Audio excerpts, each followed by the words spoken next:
welcome back to another video. So I thought I'd do something a bit different today. This is not going to be a tutorial as such, but it is going to be a basic how I end up doing my vanilla socks. This is what I use as my vanilla sock recipe, because there are so many ways to do socks, and I realise when I talk in videos about my vanilla socks and I say, oh, you're just your simple vanilla socks, I realise there are so many different ways to do it. There's different ways to do the toes, cuffs, heels, whether you go cuff down or toe up. So I thought I would do a video where I detail the process on what I do for each section, you know, what each section uses up. And then I'll have it here ready for people to reference whenever they want to find out more about how I do my socks. And I will also include in the description box below tutorials for anything or any type of technique that I do talk about. Here I have a completed finished sock on the blocker, so it's quite easy to be able to show you. Now, my feet are a bit of a weird shape. They are quite small, but they're wide fitting. So in shoes, I am actually lengthwise about a size 3, widthwise I'm a 4, sometimes a 5. So they don't sit too good on the blockers anyway, but it is mainly just to sort of put them out in a good shape, and then they'll adjust to my feet as time goes. Don't really use the blockers more than the first time when I've used them, when I've created them, just to sort of get them going in a proper shape rather than the way they've just been dangling on the needles. So my favourite way to do socks is to do them toe up. That is what I prefer. The reason is when I go cuff down, I find I can't finish the toe off quite neatly, and it does wind me up as it is right at the front of the shoe, and I feel it a lot more compared to where if I make a mistake with the cuff on the binding off, I don't find that as irritating. Another reason is I can go exactly for the amount of yarn that I have. If I split the balls up into two balls, split them in half, I can just keep knitting until I've run out of yarn, and I'm not going to worry about I can do the length basically. That's the top bit of your sock, obviously is adjustable. You can do that to whatever size you want. However, the foot length always has to be the same so it fits, obviously. So that's the two reasons why I prefer doing toe up socks. These were toe up socks. Now I do a wedged toe on the socks, so you can see that there. I cast on 28 stitches using Judy's Magic Cast On, where you it's the way you wrap it around on the needles, but basically it means you come out with like the stitches are all attached essentially, so you don't have to seam any up at the bottom. So I do that, and then what I will do is I'll do a round of just knitting, and then I will do increases, 4 increases on the even number rows. So one's regular knit, number 2 you're increasing, and with magic loop you're doing the magic loop, so you have 14 stitches on one side, 14 stitches on the other. I will do my increases on the 2nd stitch and the 13th stitch of each needle, and then that's how you get the, I just think it does look quite nice there, and it looks quite neat. So I keep doing that, the regular row of increase, the regular just knit around row on the odd numbers, and even numbers are increasing. I use the make one right, make one left increases, and they just don't have holes. Again, they look neat, it's great. And I keep doing that until I have 30 stitches on each needle, and then I am ready to begin my sock. Now there is 2 ways at which I do knit my socks. Sometimes I will do them magic loop. At that point I am doing 2 at a time socks.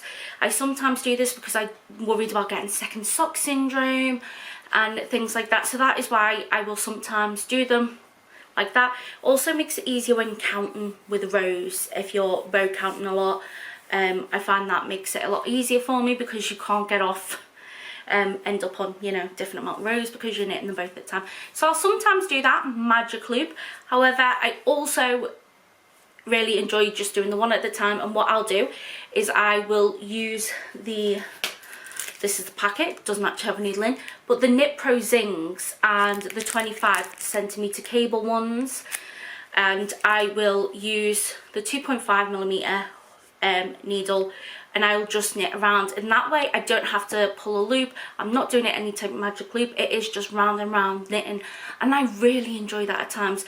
And I do prefer the look of them types of socks finished, as I do find that quite often I can have a bit of a loose gap between the stitches when I am doing it magic loop from where they are on the needles. But so I do sometimes prefer that just simple round and round. I use 2.5mm needles when knitting my socks.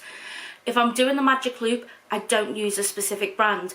I generally just use cheap and cheerful ones that I have bought in the likes of eBay, Amazon, stuff like that. It's not really a brand. However, when I am doing the non-magic loop, essentially one sock at a time, I use these, the Knit Pro Zings, and that is because I just find it is a great length. My stitches go around it. I'm not pulling too hard on the stitches, you know, to try and get them across the whole little wire. I found it's a good size for me. So that is what I do, and then I do as many rows as I need up until I get to the heel. Now there is a million and one heels to do. I am not a fan of the heel flap and gusset. I don't find that I do it it doesn't look too neat on the outside when I do it personally. I'm not that good with it. And I also find that on the inside it can rub where you've had to join up and, you know, attach stitches. I find that it doesn't always feel too great on my feet. So I actually prefer either doing the afterthought heel if I want to be able to just go round and round and round and add in the heel later, or I'll do a shadow wrap heel. Out of the afterthought heel and the shadow wrap heel, I do prefer shadow wrap, and that is just because I find I do it a lot neater, the finish. You don't have that seam in it, whereas you'd have to Kitchener it if you were doing an afterthought heel. But it's handy to have two types. So here is the shadow wrap heel. So it is a short row heel. What I will do is I will do short row shaping, decreasing down until I have 10 stitches in the middle, and then I will go along and start increasing again, and that's why you can see that there. And then once I've finished the heel, if I've got a different colour that I'm using for the sock, I'll just grab that back up and keep going round and round for the desired length. And this, again, optional. Sometimes I do prefer to have some shorty socks, sometimes I prefer longer socks. I think it totally depends on the weather and what I'm wearing as to what type of socks I enjoy wearing. So I will do both, and again, I just usually measure it up against my foot to see how long I actually want it. This is looking alright. This was an alright length for me. And then I will get started on the cuff. So for the cuff, I just generally do a 1x1 rib, not a twisted rib or anything fancy like that, but I do go down to the 2mm needles, and that's why, as I said, this one is 2mm and not 2.5. So I will go down and decrease to a smaller needle size for the ribbon, as I find if I don't do that, it bunches out quite a bit, and it is quite noticeable.